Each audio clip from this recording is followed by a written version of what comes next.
one thing about Nick and you too, JB, I done seen like y'all gonna coach everybody the same way. It wasn't no, wasn't nobody getting no, different treatments.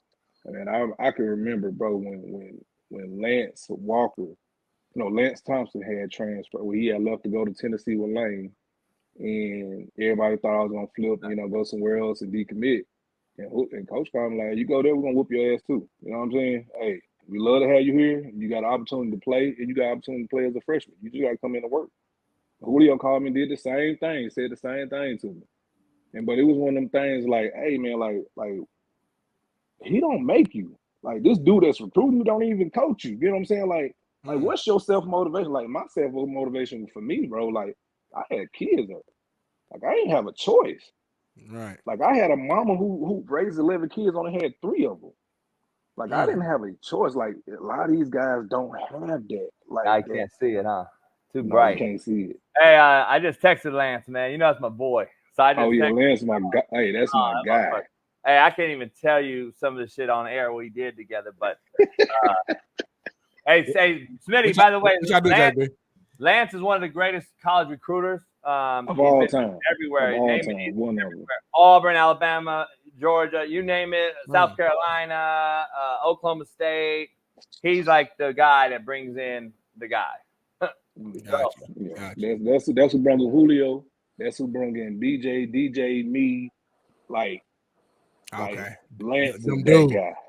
Yeah, Lance that guy. Shout out to Lance, man. Shout out to Lance, man. And speaking of Bama, man, I kind of want to transition to your Crimson Tide, man. Look dominant in week 1, man. And I had myself and a lot of people had a lot of just questions of just how the Crimson Tide would look with obviously the Saban era being gone and bringing in, Kalen DeBoer, who had a lot of success in his coach career and obviously at Washington, but you guys had a lot of transfers. There was a lot of question marks.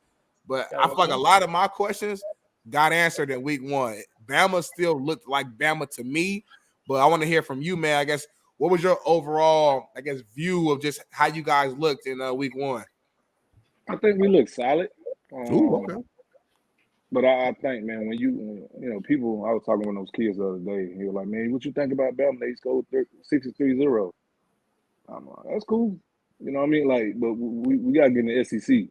You play Western Kentucky, Smitty. Come on. Yeah. Of course but of course I expect them to win. But I'm saying, like, for example, we saw Oregon struggle. We saw Michigan struggle. We saw a lot of big time teams who's supposed to just, have a blowout. Colorado. You gonna mention Colorado, homie? You gonna mention Colorado? Colorado's not in the same conversation as a Bama or whatever.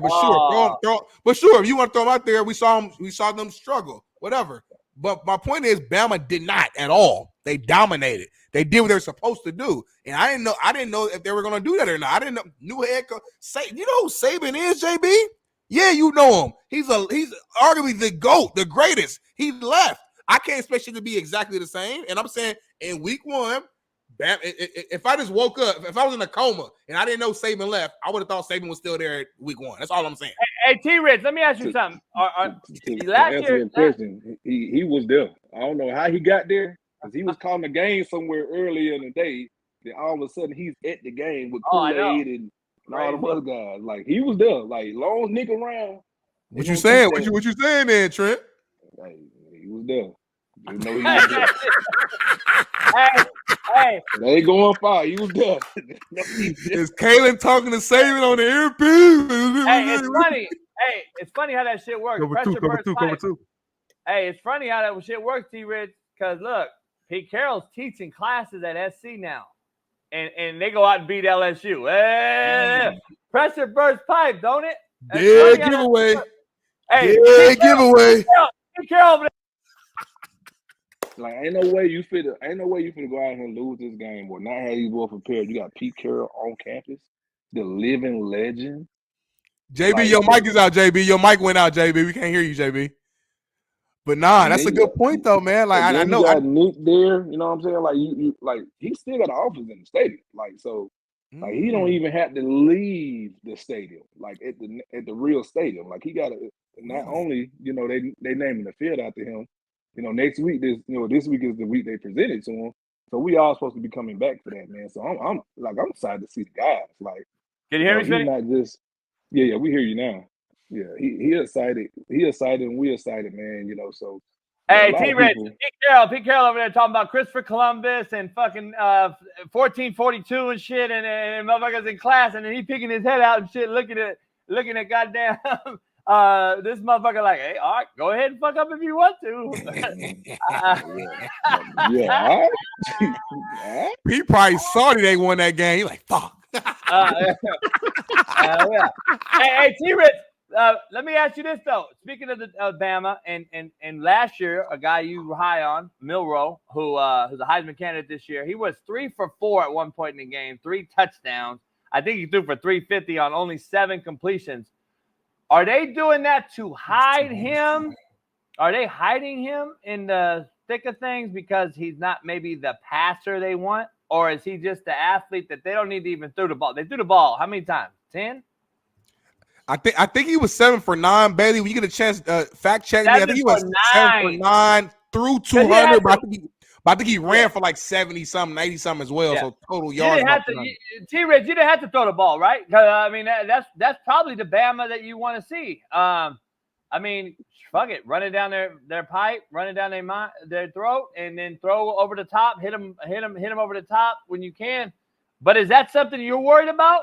Like against an Ole Miss, LSU, Georgia, if they have to play him, can they drop back and throw the ball consistently, in your opinion, with him? I ain't gonna lie to you, man. After watching Jalen at the end of the year last year and to see what he at right now, like, I don't think nothing. It ain't nothing to hide. Like I don't think they had to show that much with him Saturday. Yeah. But I do think like his like he got something, like it's almost like a Tebow thing, man. Tebow just had something in him that was going to like come out some type of way. He was blessed, right, with a gift, right? And that's something that you can't take. Like and the way Jalen worked, bro. I remember his freshman year, man. He came to me like, because he knew what I went through, and you know, me and Mark being there, like, how was I able to lead? And Mark was the guy, and he won a Heisman.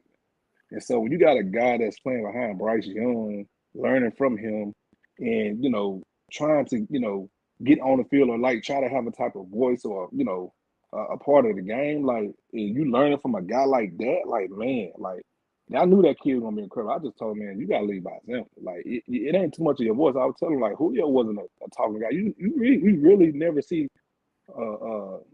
interviews of Julio, right? Like, it's very rare that you see him. But when he talk, everybody's quiet. Everybody listen. But what he showed by example, like, he will always be a legend at Bama or in an NFL, right? But what he showed his play and how much of a professional he was, like, he changed the game for Bama forever. Like, everybody got to be compared to Julio Jones now.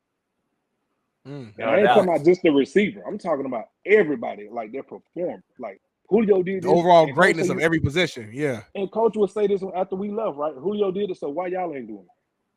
Like, let's be real. Like, that guy been a guy since high school. Like, his junior year was a year that we all remember in this highlight tape. Like, you look at it like, dang, that's his senior. No, that's his junior year.